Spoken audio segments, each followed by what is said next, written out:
Hello, my name is Ilenia Bookas, and I am here to discuss my self-analysis.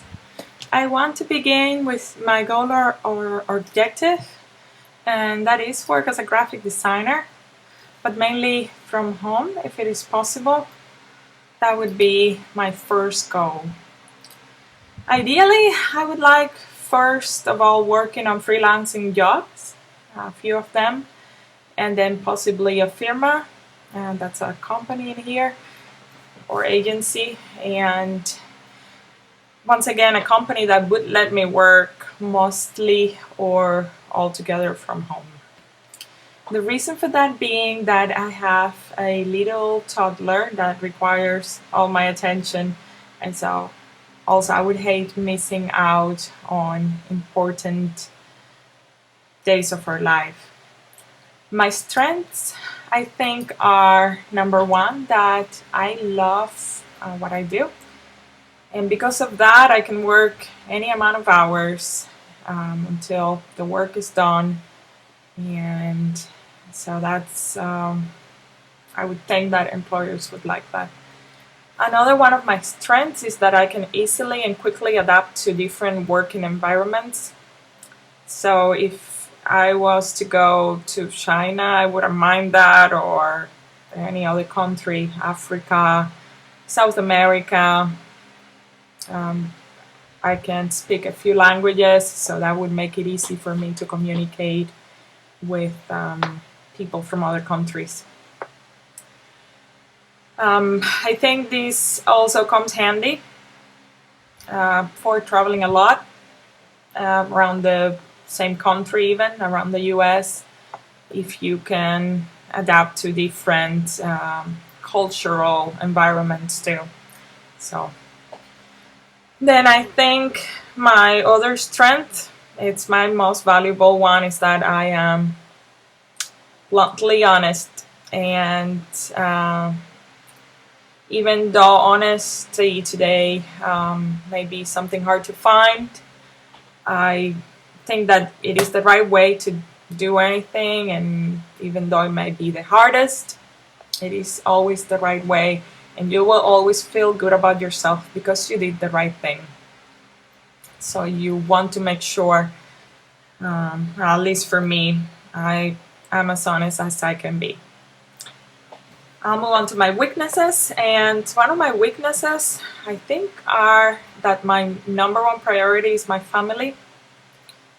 And this could be a bad thing if my family was to have any kind of problems. And I mean, yeah, of course, my parents and my brothers and sisters, but my immediate family, my husband and my baby. And I just can do anything for them, of course, but mainly anything else comes second after them. My job wouldn't come first, and that could be a problem, I guess. Yes, my job would come first if they had no issues, but if they were to have issues, then they would come first. So my second weakness is the fact that I am not fluent in German, and I will spend another 3 years in here at least, and this could be a problem if I don't get any better. And since I want to work here, I am doing at the moment an intensive course in German that will hopefully help me with this issue. And also, I think that another one of my weaknesses is the fact that I love helping others. And it is difficult to say whether this is a weakness or a strength. I think it's a weakness, because if you have a lot of work to do and, well, you're already doing it and others need help, I usually, and I shouldn't, but I usually interrupt what I'm doing and I go and help others. And yes, it is kind of selfless in that kind of aspect, but it is because I love helping and learning from others that I go and help them. So for me, it's kind of like a win-win situation, and this could be seen as a big weakness, if you have a lot of work once again, and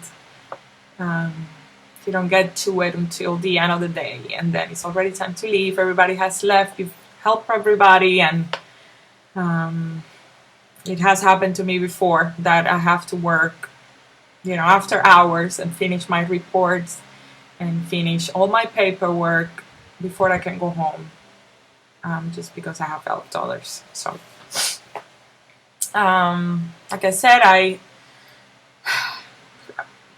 think that this may be a strength too, but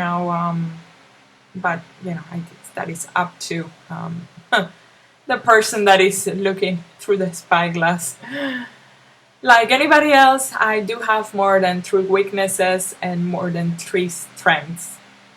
And, they do, strengths and weaknesses are kind of sometimes hand in hand with one another. So far, I've found that there are many opportunities for artists altogether here in Germany, even more so in Bonn and Cologne. They are both very urban sort of cities, and easy to find anything, anybody, artists, just like in Paris. They paint on the parks, on the streets. It's really pretty. And the only problem I see is the language barrier at the moment, and the fact that I do not work for any firma yet. I do have a couple of little jobs that I have done, but for me, yeah, it is a big achievement because I am a student, but I do look forward, and I guess I'm frightened that I wouldn't be able to get more freelancing jobs to work in the future for a better firma. So there is still much to do for me as an artist.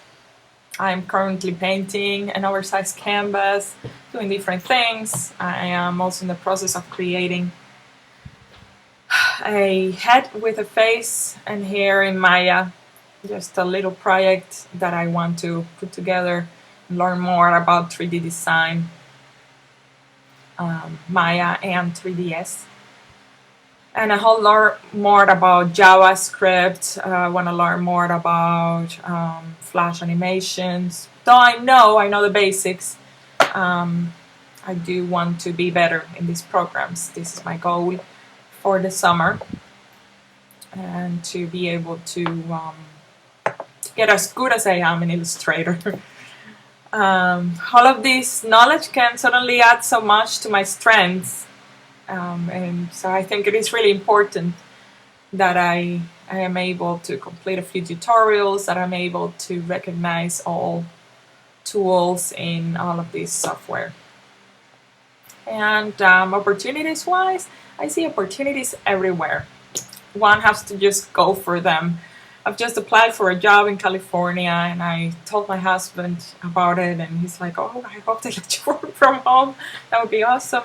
And the thing is just, not thinking too little or too much of yourself, but you just go for it. And, right now, I guess as I'm getting older, I'm getting a little bit more afraid of myself, or, should I not?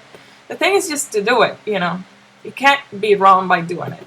If they say no, for whatever reason, because they think that you don't have the skill, or because whatever other reason, it doesn't matter. You have not wasted your time.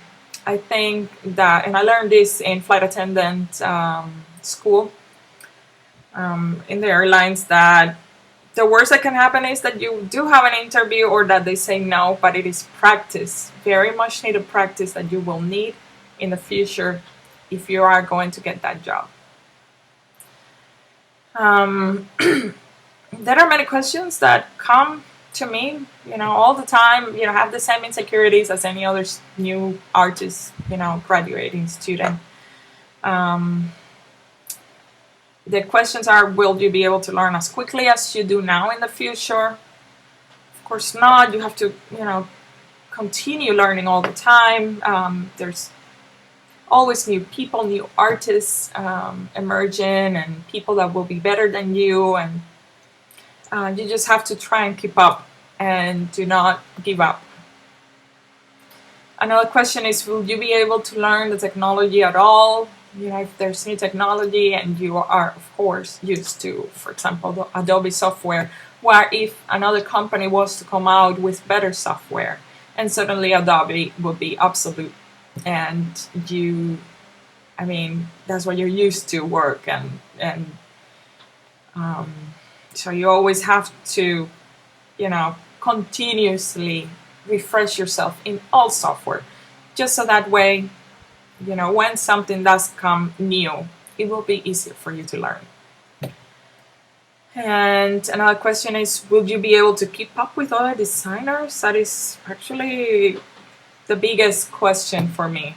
Okay, so I'll go to a company. Yes, of course there'll be better people than me, better designers, and I guess a way to deal with that is try and learn from them. Do not take it so hard. Everybody's got to learn, and if you don't know it, that's the way to do it. Either friends, you don't like them, that's fine. At least try and learn what they know and have a professional relationship with them. You don't have to like everybody that you work with. It's certainly nice and helpful, but at the end of the day, you're both there to earn a living, and you just have to deal with that. And attached to that question is, can you be as good as others? Yes, of course you can be as good as others. Never the same, but you could be as good. Will I be able to continue working from home? Yes, this is another big question. And another very important question. I would ideally love working from home or mainly from home. I do not mind going to an office. It's actually relaxing to me. But when one works from home, you're able to do many other things. It's more comfortable with a baby or with several kids or whatever. I have many other questions as well. It's just they go along the same lines of the ones that I just discussed. The thing is with the threads, the thread is not what is the problem. Threads will always be there, like the brand new designer that knows everything, or the brand new person in your company that is suddenly more popular because they're brand new, and well, that's just what it is. They're just new, everybody wants to know them, and of course they will be more popular, and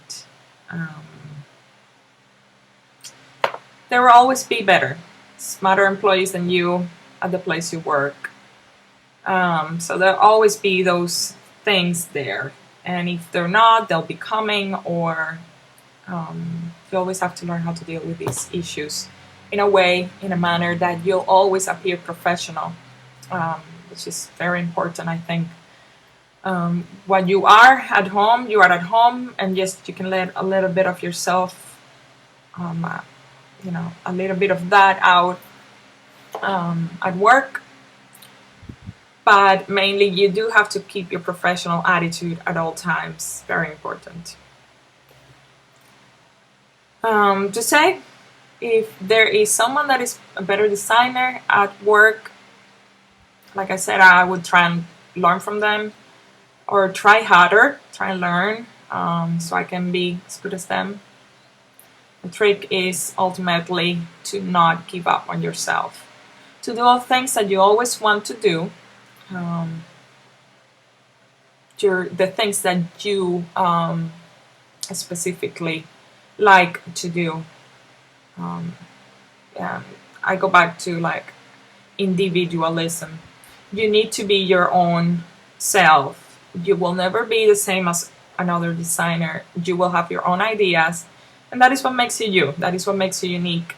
Whatever they are, whether they're great or maybe they're not great, maybe they will be great in the future. And you just have to always try and be yourself. Try and always have goals. Maintain a list of your goals, of your immediate goals, of the goals that you want, in a long-term goals and super long-term, I guess, for more than 5 years. And to not let weaknesses and threats affect you in a way, but instead be strong and be ready to overcome them. Like, be ready for them. Picture these scenarios, because they may never happen, but if they do happen, you'll be ready. So this is my SWOT analysis, and I hope I did all right in the class. It was a pleasure to work with everyone, to get their feedback in the class. I wish everyone, good luck with their goals in the future career. And please find me on behance.net. My name is Ilenia Cuba, like the first 3 letters of my name, and Cuba, like the country. And you will see there my portfolio. And just, if you like anything, go ahead and appreciate it. And give me some feedback if I need some. If you think I could do some projects better, I would certainly be glad to hear that. And try and keep in touch. I don't mind if you email me, or if you need feedback for your own projects, I'll be more than glad to provide it as well. So, good luck to everyone. Thank you for our wonderful instructor, Andy Sullivan. We have learned a lot from her, but I have learned many things from this class and from my other class, the portfolio class as well. So thank you, everyone, and goodbye.